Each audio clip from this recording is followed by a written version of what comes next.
playing in a stadium in a major tournament. I know when we got the USA Sevens men's tournament, which is in Las Vegas, in seeing the men play, it was a tremendous thing for the fans to see that. We're now coming in on the bowl final with James Madison against Ohio State. James Madison is in purple, and Ohio State predominantly white jerseys. And this James Madison squad, coached by Miss Beth Black, who is a part of that US Sevens pool, at least. Very smart young ladies, played a lot of rugby. I played a lot of rugby against her, played some rugby with her. Certainly well-coached squad here. James Madison going to definitely give Ohio State a run for their money. Well, yesterday James Madison needed to score, I think it was 40 points, win by at least 40 points to get to the cup round and to win their pool. And in the end, they scored 47 and gave up 5. So they made it there.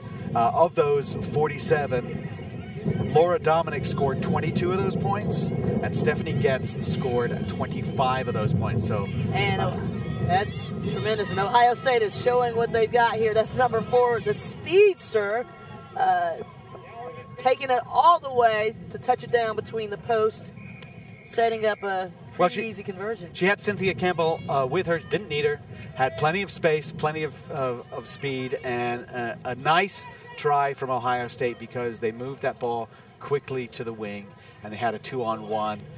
Didn't even need to execute the 2-on-1. They just needed to run it in. Didn't need to at all. She had the pace, had the speed, and when you're in that situation, you pin your ears back and you go. No hesitation whatsoever. Very good start for Ohio State.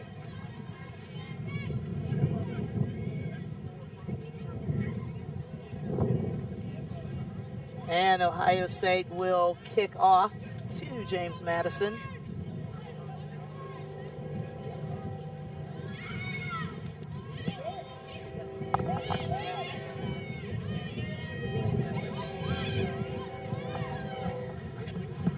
Good offload off the ground from Madison players. Struggling in there, that's Abigail Rugby trying to get the ball loose. Referee Karen Fong says we had offside, and a pass out wide from Stephanie Getz. And James Madison is on their way. That's number 11. She's a very strong runner there. Chelsea Wilkins did a great job carrying her team yesterday.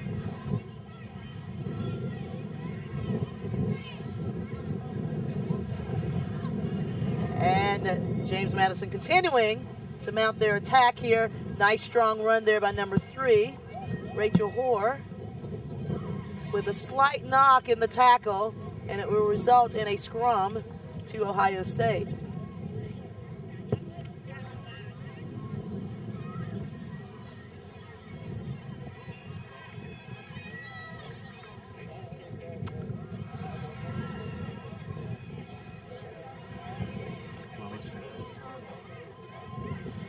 All right, so we'll come in, we'll apologize. We were looking at the wrong information on this game, and so we've got 2 OSUs playing at virtually the same time. This is the other OSU who is leading 5-0, and that would be Oregon State. And we saw an early try from Alyssa Bishop, and now we've got a break from Kendall McCracken here as it's Oregon State against Northern Iowa.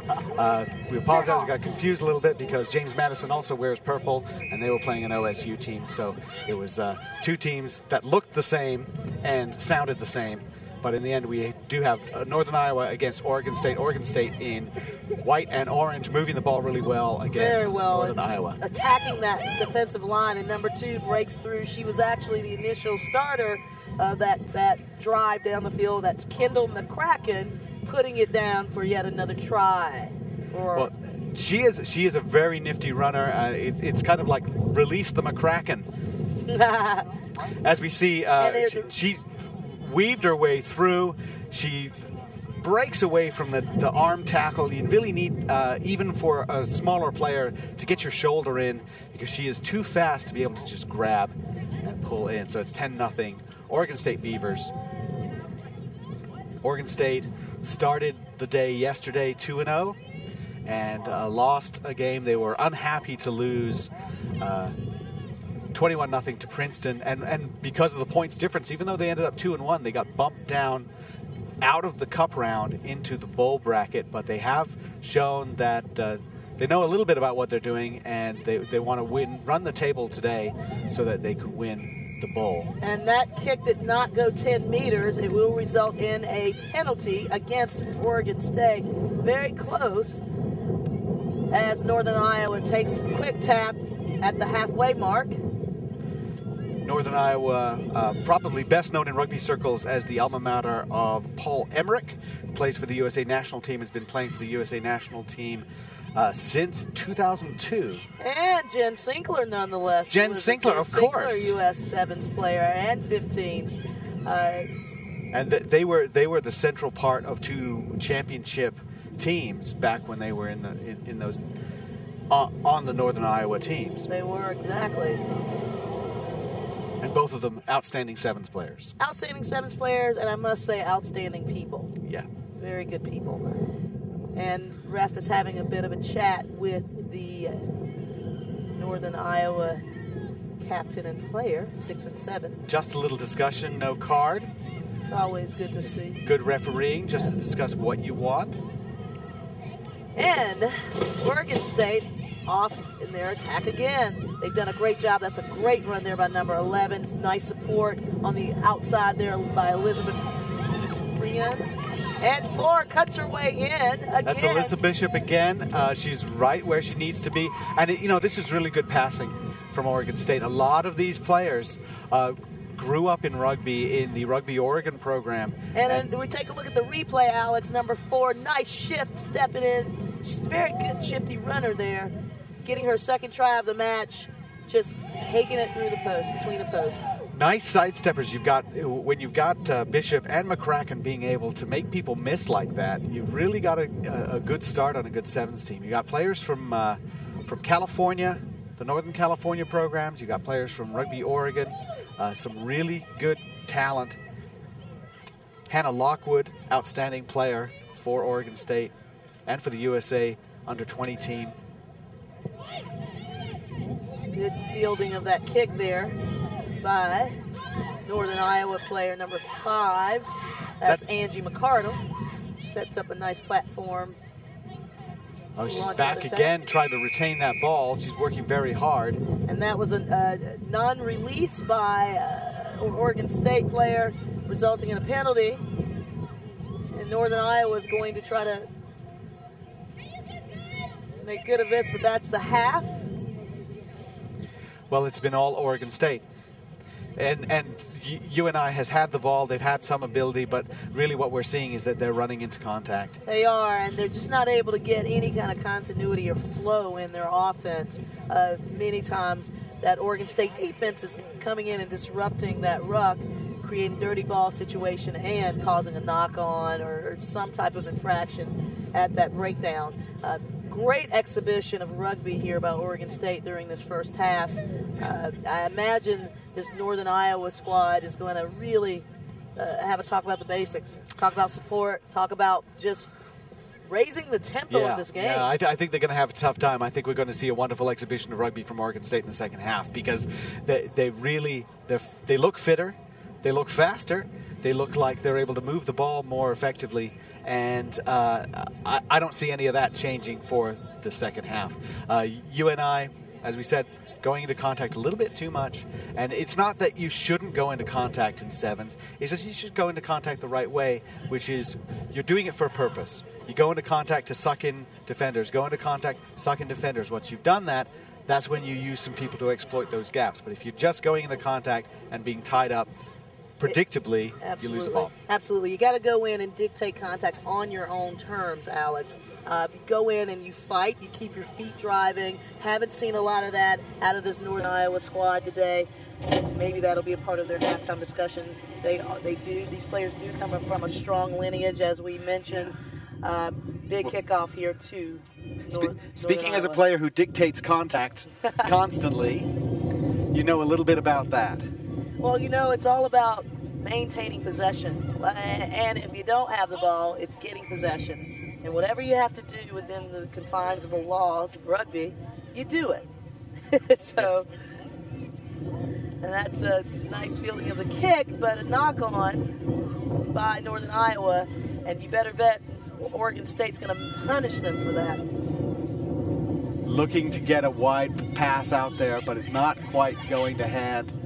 And that's a nice takedown there by number 5 for Northern Iowa. Oh, there she goes. That looks like Kim Nguyen going in, and she was free to go, but there was a penalty called first. And Oregon State's going to take the quick tap and use the hands. Nice little cut back in. Excellent movement. Excellent athletic effort. And here she comes. That's number 11 for Northern Iowa. She's a player. Mariah Hinton said her name a few times. She may be for consideration. Haley Dietz made that run. A little bit playing on the ground. Trying to doing whatever you can to get the ball back was Megan Salyars, but she did it without getting to her feet properly. Hannah Lockwood's going to take that tap. And Oregon State here. Well, they're very smooth in the passing, aren't they? They're very comfortable. They're very good. They're very good, very poised. A few handling errors, knocking the ball back, but they managed to get possession again. And that's a nice, strong run there. Just pushed into touch shy of the try line. You better bet they're going to contest his line out. There's no reason why they shouldn't. Got to pay attention to that sideline. But there's Hannah Lockwood running. She's big, rangy runner, and she's got the ball in both hands, and they're thinking about her. They're worried about her. They know she's a former age grade national team player, so they're paying attention to her. So she's quite happy to just take a few steps and dish it off to one or two of her teammates. A lot of trust there. Yes, and Northern Iowa comes up with their line out. It's always a good thing to see. And it's Mariah Hinton trying to make some things happen. Big tackle there, and excellent rucking by the Oregon State player, putting pressure on. And this Northern Iowa team, they're having a hard time in contact. They can't maintain the ball, and that was number 3 with the strip, Elizabeth Friend. Just have to calm down, Oregon State. Oh, nice dummy, and there goes Lockwood right there. Now, there's the one time she doesn't dish it, and she punishes them completely. Yes, she does. Crystal Nye had the ball going forward for UNI, and I think the issue there was she's just going forward one or two steps too far. They're not thinking about hitting, going through, and then going to ground to set up a ruck. They're still up on off the deck, and what's happened is Friend stripped the ball out, spun it wide. It rolled a little bit, but Lockwood, no problem in pretending that she's about to pass, like she's passed every single time she's passed it, and then suddenly she fakes the pass, and it just opens up for her. Opened up, the floodgates opened. Yeah. So well for her, and she took good advantage of that opportunity, putting her team up 22-0. I want to remind you that you are watching the 2012 Emirates Airlines USA Rugby College Sevens National Championship here on ESPN3. We are on the beautiful campus of Texas A&M, and this is the Women's Bowl final being played between Oregon State and Northern Iowa. Well, a miscue on the kick. Northern Iowa trying to field it, knocked it forward, just hands the ball back to Oregon State. Nice scrum, though, from UNI. And we want to note the score that you're seeing on your screen is actually Oregon State is up 22 over Iowa, over Northern Iowa. Meanwhile, on field 2, we've seen Sam Houston State win the Shield consolation over Oklahoma 15-7, and Stanford in this bowl consolation is beating BC at the moment 12-5. And Northern Iowa having an opportunity here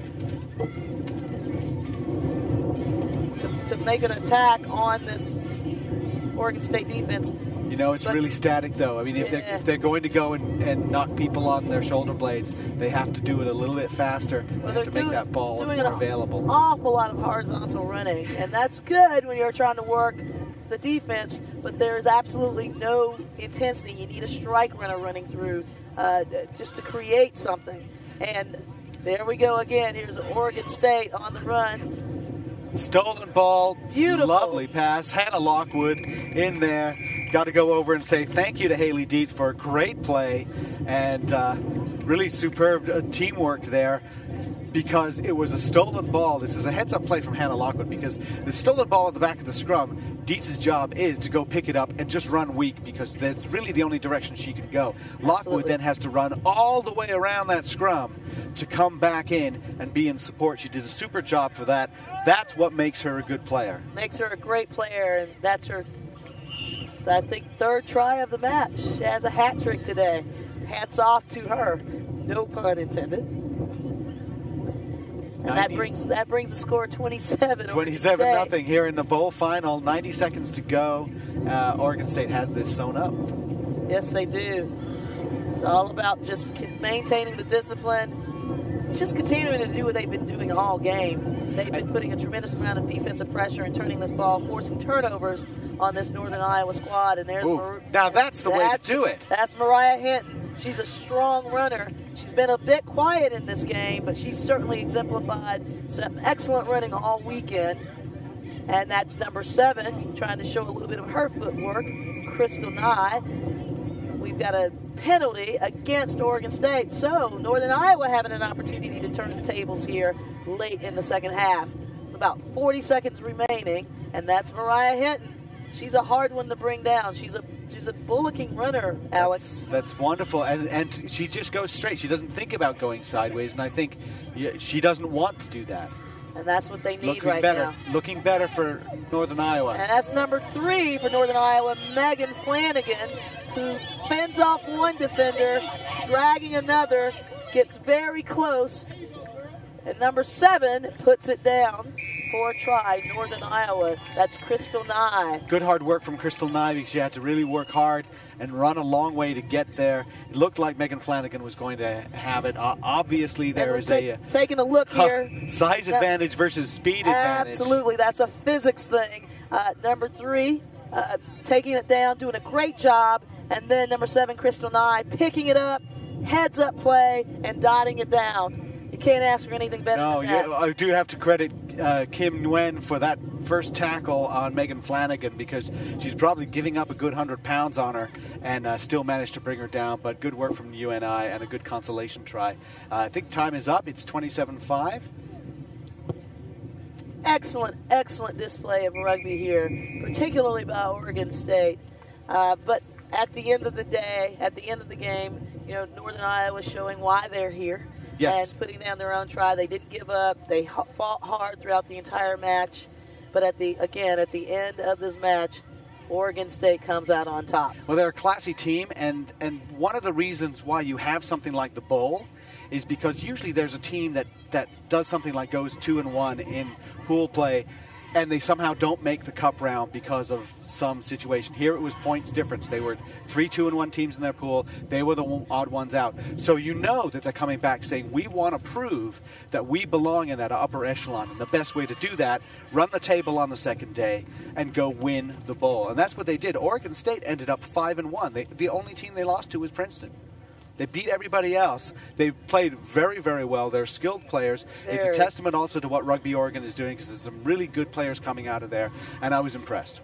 Very impressive performance. So your bowl winners for this 2012 Emirates Airlines USA Rugby College Sevens National Championship on the women's side is Oregon State University with a decisive win over Northern Iowa. Well, coming up next, we should have Ohio State against James Madison. We promise really this time. I promise, and all that good talk about their head coach. As you see, it's the purple. We can talk about the head coach now. Yes. We can talk about this is an exciting game. And again, go back to James Madison. Watch out for Laura Dominic, number 5, and watch out for Stephanie Getz, number 7. Those two are central to their attack. And Dominic had a very nice chat with her yesterday. We were talking about the adjustment, playing 15s, then playing 7s, playing 15s. She said it's a difficult adjustment, but she called it a fun adjustment. They all really enjoyed playing 7s. And right now, as you see, Oregon State receiving their bowl trophy. Big congratulations to that squad. Well-deserved, good representing of the Pacific Northwest. Did very, very well. Absolutely. They deserve every bit of that trophy. And